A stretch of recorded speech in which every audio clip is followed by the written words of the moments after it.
Dear students, स्वागत है आपका मेरे YouTube channel Adarsh institute of English में। आज की वीडियो क्लास 11 के जो स्टूडेंट्स हैं उनके लिए है। जो बुक है आपकी हॉर्नबिल इंग्लिश प्रोज, इसका जो फर्स्ट लेसन है जिसका टाइटल है the portrait of a lady, इसके लिए लिखा था खुशवंत सिंह ने। पोर्ट्रेट मीन्स क्या होता है? चित्र या तस्वीर। ऑफ अ लेडी एक महिला, मतलब महिला की एक तस्वीर या महिला का एक चित्र। तो पूरा लेसन जो है, एक जो राइटर हैं जो आपके खुशवंत सिंह, इनकी जो दादी हैं उनके बारे में है और उन्हीं की जो तस्वीर की बात चल रही है, पोर्ट्रेट ऑफ अ लेडी, उन्हीं के बारे में बताया गया है। तो मैं आपको पहले इसकी थोड़ी स्टोरी बता देता हूँ। ये देखिए, एक बूढ़ी महिला बैठी हुई है। ये बूढ़ी महिला एक राइटर है। ये मान लिया ये राइटर है, सही, थोड़ा टेढ़ा मेढ़ा होगा तो क्या होगा, ये राइटर है। इसकी दादी हैं, ये हैं दादी। तो लेखक ये बताता है दादी के बारे में, कहता है कि मेरी दादी जैसे और सबकी दादी होती हैं बूढ़ी, ये भी ऐसी बूढ़ी थी और 20 साल से ऐसा लग रहा था कि इनकी एज वहीं रुक गई है।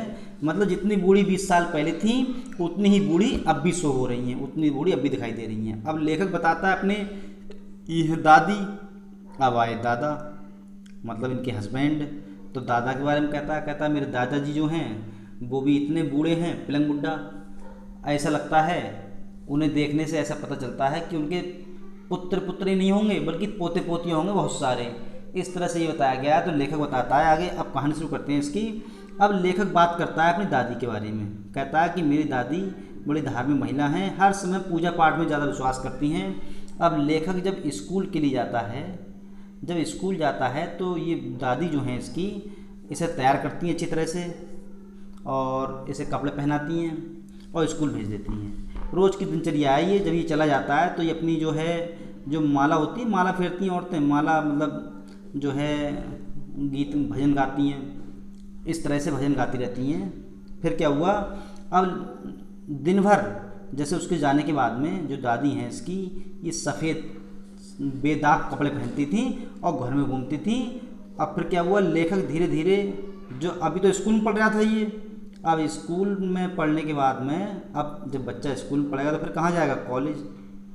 अभी गया कॉलेज।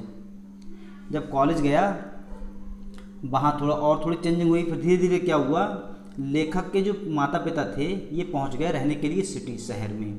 ये शहर में रहने पहुँच गए और लेखक जो है राइटर, जिसका नाम है खुशवंत सिंह, राइटर और उसकी दादी, ये दोनों कहाँ रह रहे हैं? ये दोनों रह रहे हैं अभी गांव में। ये अपने गांव में रह रहे हैं और उसके माता पिता पहुंच गए सिटी, शहर। शहर में पहुंचने के बाद में जब वो सेटल हो गए तो उन्होंने इन दोनों को बुलवा लिया। मतलब लेखक और लेखक की दादी दोनों लोग पहुँच गए शहर, शहर में रह रहे हैं। वहाँ रहने के बाद में उसका एडमिशन कराया गया इंग्लिश कॉलेज में। इंग्लिश कॉलेज में उसका एडमिशन कराया गया, किसका? लेखक का। तो इन्हें बड़ा अफसोस हुआ, क्योंकि ये कहती हैं स्कूल, इंग्लिश स्कूल जो है उसमें धार्मिक चीज़ें नहीं बताई जाती हैं, अंग्रेजी चीज़ें बताई जाती हैं। इन्हें कुछ अपने दूसरे विश्वास की हैं, तो इन्हें पसंद नहीं है स्कूल। लेखक को भी जो है धीरे धीरे अपनी दादी से अलग होता चला जा रहा था। धीरे धीरे फिर क्या हुआ, एक समय ऐसा आया कि लेखक को जाना पड़ गया कहाँ? यूनिवर्सिटी। मतलब पहले बच्चा स्कूल जाता है, स्कूल के बाद कहाँ जाता है? कॉलेज। कॉलेज के बाद कहाँ जाता है? Degree college. डिग्री कॉलेज गया, वहाँ जाने के बाद वो एक समय ऐसा आया कि लेखक को जाना पड़ गया कहाँ? लेखक को जाना पड़ गया विदेश। अब पढ़ने के लिए जाता है विदेश। तो उसकी दादी जो है, इन्हें थोड़ा बुरा लगता है कि बताइए विदेश जाएगा, क्योंकि ये हमेशा, जो राइटर था लेखक, हमेशा अपनी दादी के साथ रहता था। लेकिन अब मतलब लेखक और उसकी दादी ये दोनों एक दूसरे से जुदा होने वाले हैं। तो बड़ा अफसोस होता है इसे और ये वहाँ चला जाता है, वहाँ से पढ़ के आता है। पढ़ने के बाद में कुछ ऐसी ट्रेजेडी होती है थोड़ी, जिससे कुछ समय बाद इनकी दादी जी जो हैं, इनका देहांत हो जाता है और लेखक को बड़ा अफसोस होता है और उनकी यादों में खोया रहता है। ये थोड़ी इसकी मैंने कहानी शॉर्ट में बता दी। अब जब हम इस लेसन को पढ़ाएंगे, आप लोग लेसन देखेंगे, क्लियर हो जाएगा कि दादी की मृत्यु कैसे हुई और कैसे क्या हुआ। तो शुरू करते हैं लेसन यहाँ से। ये है पहली पैसेज। माई ग्रैंड मदर, मेरी दादी, लाइक एवरीबडीज, प्रत्येक की दादी की तरह, बाज थी, एन ओल्ड वुमेन, एक बूढ़ी महिला। लेखक कहता है कि मेरी दादी हर किसी की दादी की तरह एक बूढ़ी महिला थी। शी हैड, वह थी, been old, Burhi, and wrinkled में झुर्रियों वाली, झुर्री वाली, फॉर 20 ईयर्स 20 साल से, दैट जो आई हैड मैंने नॉन हर उन्हें जाना, जो मैंने उन्हें जाना मतलब 20 वर्ष में जब से मैंने उन्हें देखा था वह बूढ़ी तथा झुर्रियों से भरी हुई थी। पीपल से लोग कहते थे दैट की शी हैड वंस वह कभी बीन हुआ करती थी यंग युवा एंड प्रेटी सुंदर एंड हैड इवन और यहाँ तक कि हैड अ हस्बैंड उसका एक पति था, बट लेकिन दैट वाज जो था हार्ड कठिन टू बिलीव विश्वास करना, लेकिन उस पर विश्वास करना कठिन था। तो क्या मतलब हुआ यहाँ का कि लोग कहते थे कि वह कभी युवा और सुंदर थी तथा उसका पति भी था, लेकिन इस पर विश्वास करना मुश्किल था। आगे है माई ग्रैंडफादर, मेरे दादाजी की पोर्ट्रेट तस्वीर हंग लटकी हुई थी एवोव ऊपर द मेंटल पीस अंगीठी के ऊपर इन द ड्राइंग रूम। क्या होता है ड्राइंग रूम? संगीत मतलब ड्राइंग कला कक्ष, यानी कला कक्ष में। क्या मतलब हुआ? मेरे दादा की तस्वीर अंगीठी के ऊपर बैठक में या ड्राइंग रूम में लटकी हुई थी। ही वह बोर पहने हुए थे अब एक बड़ी टर्बन पगड़ी, उन्होंने एक बहुत बड़ी पगड़ी पहने हुए थी। एंड और लूज फिटिंग क्लॉथ्स, लूज ढीले ढाले, फिटिंग क्लॉथ्स यानी फिटिंग कपड़े। तो क्या मतलब हुआ? उन्होंने पगड़ी बांधी हुई थी तथा ढीले ढाले कपड़े पहने हुए थे। हिज लॉन्ग वाइट बियर्ड, उनकी लॉन्ग लंबी वाइट सफ़ेद बियर्ड दाढ़ी, उनकी लंबी सफ़ेद दाढ़ी कवर ढकती थी। द बेस्ट अधिकतर पार्ट हिस्सा ऑफ हिज चेस्ट, उनकी छाती का। एंड और ही लुक्ड वह दिखते थे एट लीस्ट कम से कम 100 ईयर्स ओल्ड, 100 वर्ष पुराने। तो क्या मतलब हुआ कि मेरे जो दादाजी थे उनकी सफ़ेद लंबी दाढ़ी से उनकी छाती का अधिकतर भाग ढका हुआ रहता था तथा वे कम से कम 100 वर्ष के लगते थे। ही वह डिड नॉट नहीं लाइक लुक दिखना, यानी वह नहीं दिखते थे। आगे और देखते हैं इसी को, लिखा है इससे पीछे क्या था? ही डिड नॉट लुक, वह नहीं दिखते थे। कैसे? द सॉर्ट प्रकार के ऑफ पर्सन व्यक्ति हु जो वुड हैव अ वाइफ, जिसकी एक पत्नी हो, और चिल्ड्रन बच्चे हों। तो मतलब हुआ वे ऐसे नहीं लगते थे जिनकी पत्नी तथा बच्चे हों। ही लुक्ड, वह दिखते थे एज इफ मानो कि ही कुड हैव, उनके हो, ओनली केवल, have lots and lots of grand children. ये लॉट्स का मतलब वो बहुत सारे, वह ऐसे दिखते थे मानो कि उनके बहुत सारे ग्रैंड चिल्ड्रन हों, मतलब पोते पोतियाँ हों। तो लेखक ये कहना चाहता है वह ऐसे नहीं लगते थे जिसकी पत्नी और बच्चे हों, वे तो ऐसे लगते थे जिन्हें केवल बहुत सारे पोते पोतियाँ हों। आगे है as for my grandmother, as जैसा कि, फॉर के लिए, माई ग्रैंड मदर मेरी दादी के लिए, बीइंग यंग युवा एंड प्रिटी सुंदर। तो क्या मतलब वो रही मेरी दादी के युवा और सुंदर होने की बात। द थॉट विचार बाज था ऑलमोस्ट लगभग, रिवोल्टिंग होता है विद्रोह वाला या घृणात्मक। तो क्या मतलब हुआ कि लेखक ये कहना चाहता है कि जहाँ तक मेरी दादी के जवान और सुंदर होने की बात है वह घृणात्मक विचार की थी या विरोधात्मक विचार की थी या विद्रोहात्मक विचार की थी या विरोधी विचार की थी। सी वह ऑफ इन प्राया टोल्ड अस, हमें बताती थी, ऑफ द गेम्स, खेलों के बारे में। सी यूज टू प्ले, जो वो खेला करती थी, एज अ चाइल्ड, बचपन में, या जब वह बचपन में थी, मतलब वे हमें बताती थी कि बचपन में वे क्या खेल खेलती थी।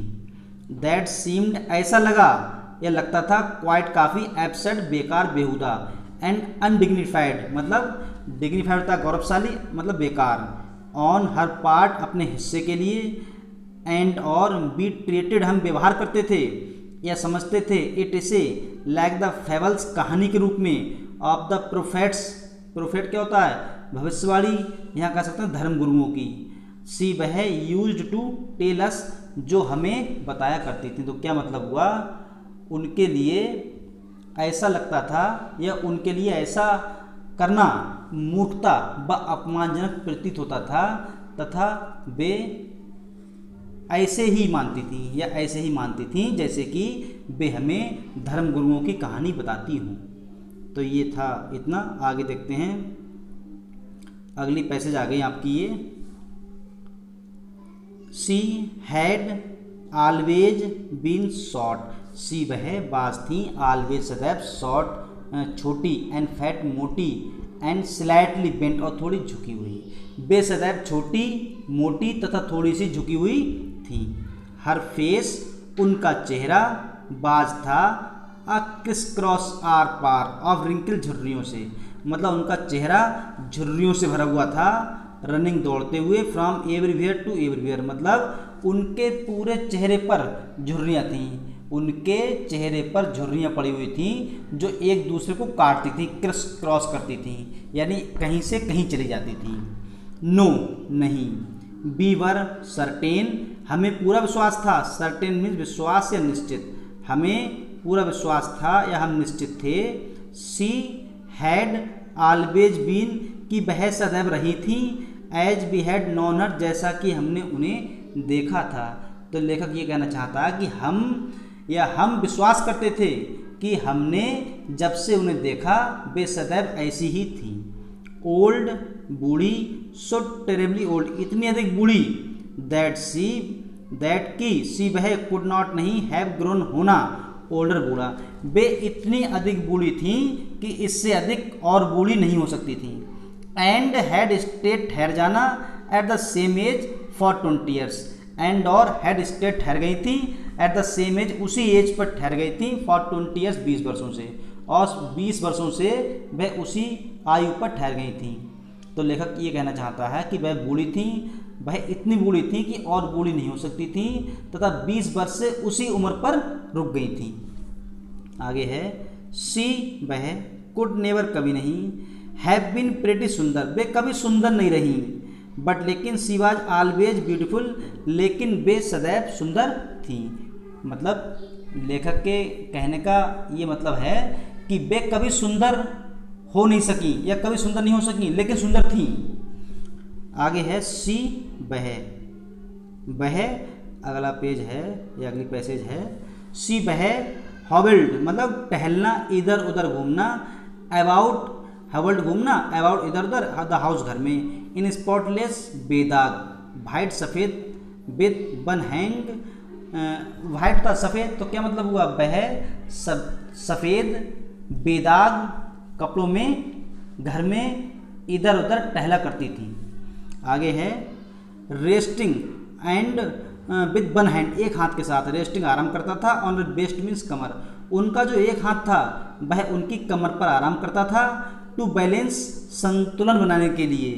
हर स्टूप, उनके स्टूप क्या होता है, लचीला, लेकिन जो यहाँ स्टूप को मतलब लचीला नहीं है, यहाँ स्टूप का मतलब है कुबड़, मतलब कुबड़ का संतुलन बनाने के लिए, या उनके शरीर पर जो कुबड़ था उसका बैलेंस बनाने के लिए वे अपने एक हाथ को अपनी कमर पर रखती थी। एंड द अदर, और दूसरा, टेलिंग द बीट्स, बीट्स भजन कह सकते हैं, रोजी होता है माला, और उनका जो दूसरा हाथ था वह ये दूसरे हाथ से वह माला फेरा करती थी। हर सिल्वर लॉक्स, उनके जो सिल्वर लॉक्स चांदी जैसे बाल थे, बर स्केटर्ड बिखरे हुए थे, अनटाइडली ओवर हर पेल, मतलब उनके चांदी जैसे बाल उनके झुर्रियों वाले चेहरे पर बिखरे हुए थे। पकड़ फेस, पकड़ क्या होता है, झुर्री वाला चेहरा, अनटाइडली बुरी तरह से, मतलब उनके चांदी जैसे बाल उनके झुर्री वाले चेहरे पर बिखरे हुए थे। एंड हर लिप्स, और उनका जो उनके लिप्स थे, होंठ थे, कंस्टेंटली लगातार, moved in inaudible prayer, moved चलते रहते थे, इनऑडिबल जैसे बनवर्ड आता है, एक होता है ऑडिबल, AUDIBLE, एक होता है इनऑडिबल, INAUDIBLE, मतलब इन दोनों में अंतर क्या है। अगर हम किसी की आवाज़ को सुन सकते हैं वो होता है ऑडिबल, आवाज़ नहीं सुन सकते इनऑडिबल, जैसे मोबाइल में गाना सुनते हैं, ऑडियो वीडियो चित्र वाली, ऑडियो MP3 वाली, वही है ये, मतलब ऑडिबल। तो क्या मतलब हुआ, यहाँ पर ऑडिबल नहीं है, यहाँ पर दिया है इनऑडिबल, तो क्या मतलब हुआ कि इनऑडिबल प्रेयर, न सुनने वाली प्रार्थना के साथ उनके होंठ लगातार चलते रहते थे, मतलब कोई सुन ना सके। यस, हाँ, सी वह बाज थी ऑलवेज सच ब्यूटीफुल, सुंदर, वह सुंदर थी। सी बाज लाइक द विंटर लैंडस्केप, सी वह बाज थी विंटर जाड़े के लैंडस्केप भूतल की तरह, इन द माउंटेन्स पर्वतों में, एन एक्सपेंस, एक्सपेंस था जो फैला हुआ है, ऑफ द प्योर सफ़ेद, प्योर पवित्र, वाइट सफ़ेद, सेरेनिटी होता है शांति, ब्रेथिंग सांस लेते हुए, पीस, ब्रेथिंग पीस होता है शांतिपूर्वक सांस लेते हुए, एंड कंटेंटमेंट, कंटेंटमेंट होता है संतुष्टि। तो पूरा अर्थ ही हो जाएगा यहाँ से कि वह सुंदर थी, या तो हो गया सी वाज लाइक विंटर, तो यहाँ से ये मतलब हो जाएगा कि वे सुंदर थीं, वे शीतकाल में पहाड़ों सी या शीतकाल में पहाड़ी भूदृश्य के समान थी, यानी भूदृश्य के समान थी या पृथ्वी के समान थी। आगे, इन द माउंटेन्स, पर्वतों में, यानी पर्वतों में भूदृश्य के समान थी, जो स्वच्छ शांत फैला हुआ है, तथा जहाँ शांति और संतोष का वातावरण है, या जहाँ पर शांति और संतुष्टि का वातावरण है। तो ये था आपका lesson portrait of a lady. इसकी 2 पैसेज हो गई, पहली वाली थी माई ग्रांड मदर वाली, अभी यहाँ तक हो गई peace and contentment. Next video में आगे देखेंगे। आज की वीडियो में बस इतना ही। Thanks for watching.